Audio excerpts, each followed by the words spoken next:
All right, guys, it is Saturday, November 14th. Welcome to At Home Fitness with Coach A.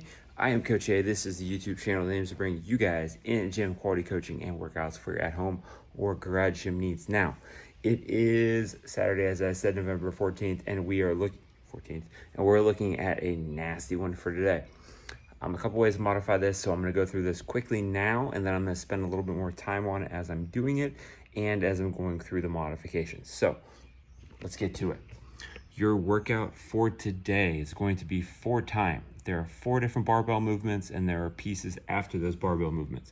Now, the 4 different barbell movements are going to be deadlifts, power cleans, front squats, and push press. They will all be 20 reps, and the prescribed weight for all of them is 135 for the guys and 95 for the ladies. Now, after each one of those sets of 20, you are going to have 3 rounds of Cindy. If we don't remember, Cindy is a hero workout in CrossFit, and it is 20-minute AMRAP, not rounds, 20-minute AMRAP of 5 pull-ups, 10 push-ups, and 15 air squats. So you guys are going to do your 20 deadlifts, and then you're going to do 3 times through, 5 pull-up, 10 push-up, 15 air squat. And then you're going to move on to your power cleans, 5 pull-up, 10 push-up, 15 air squat times 3. And then the same thing, and then the same thing. Remember, you're going to finish with the 3 rounds, so make sure you guys are finishing with the bodyweight movements. Stick around for my movement demos or possible modifications if you guys are stuck inside.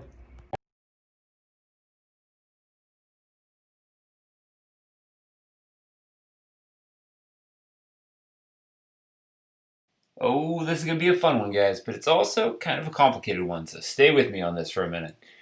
We're going to have 4 barbell movements. All are going to be 20 reps. The first one, as you can see here, is going to be a deadlift. The 135-95 weight is something that you should probably be able to do 20 in a row with on the deadlift.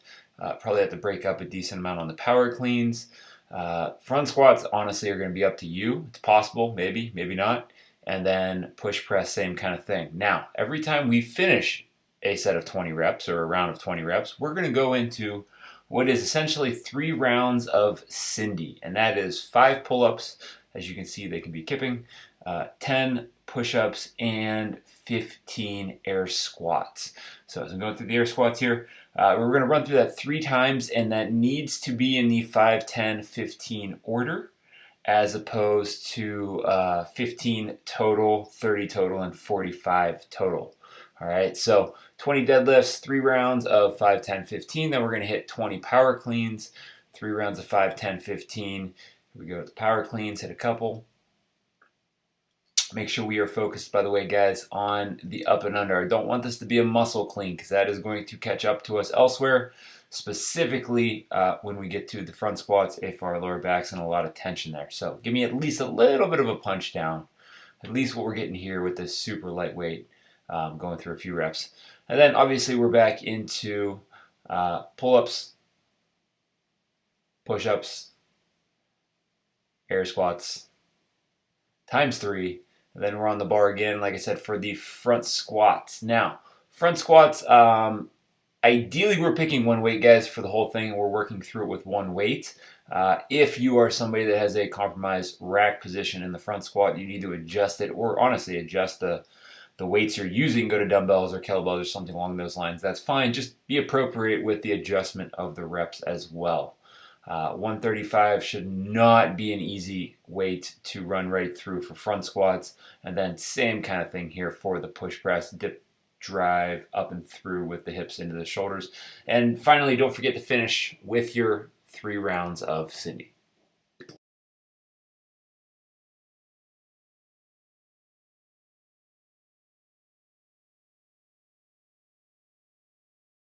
Stay tuned for movement modifications. All right, guys, thanks for sticking around for the modifications for today's workout. Let's go through the barbell stuff first. So, as we've always talked about before, we can go dumbbell, we can go kettlebell, we can even go band if we need to go band. If we're going dumbbell, those deadlifts are going to be here, tap on the ground. Power cleans are going to start below the knee, come up to the shoulder. Front squats, obviously, are getting stacked here, and then that push press, dip to drive overhead. If you're looking at a single kettlebell or dumbbell, you guys work through it unilaterally. If it's something on the heavier side, we can keep it more centered in the middle of the body. Kettlebell or dumbbell here on the deadlift specifically. If we're going single-sided, they can all be done. We can single arm suitcase tap. We can single arm power clean there. We can power clean it from inside the hips. We can front squat it, and we can push press it. If we are looking at a band, I want you guys to take it, I want you to loop it under the feet for the deadlifts. Create your extension here. For those power cleans, you're gonna take it from under the feet, and we're gonna loop it up over the traps, and you are gonna, good morning. Front squats can either be just a back squat with a throwing there, or we can rack it here on the front side of the shoulder and the hands. And then push press can be a push press where you guys are driving the hips and the arms, or it can just basically be a strict press going up overhead. I'll leave that up to you. Now, the body weight stuff for today. If we just stuck without too much equipment, specifically meaning pull-up bar, an air squat still an air squat, a push-up still a push-up, modified to the knees, modified range of motion, just like we've always talked about. The pull-up will be taken to whatever we've been doing instead of pull-ups or instead of pulling movements, right? So if you guys have a TRX strap on the wall, hanging back doing our rows, if you guys have a set of rings hanging off of something, hanging back doing our rows, if you're the person that took the bed sheet, looped it over the door and hung back off the bed sheet or hung off the bottom of your kitchen table, that is a row. That's what we're gonna do today, okay? That's gonna be your 5 into your 10 pull-up, or your 10 push-ups, and your 15 air squats, all right? So, different ways of attacking this. If we are on the super light side, for something like a band, for those barbell movements, don't be afraid to increase reps, guys. In terms of the movements, it kind of fluctuates how long they should take. Obviously, a power clean is gonna take longer than a deadlift when it comes to 20 reps, but nothing necessarily all that much faster than a minute to maybe outwards of about 3 minutes, depending on if something kind of catches up to us, specifically the power cleans, if we're stringing them together one at a time kind of thing. So don't be afraid to take those banded reps and make them somewhere in the neighborhood of 40 reps or 50 reps if it's something you can roll through pretty aggressively.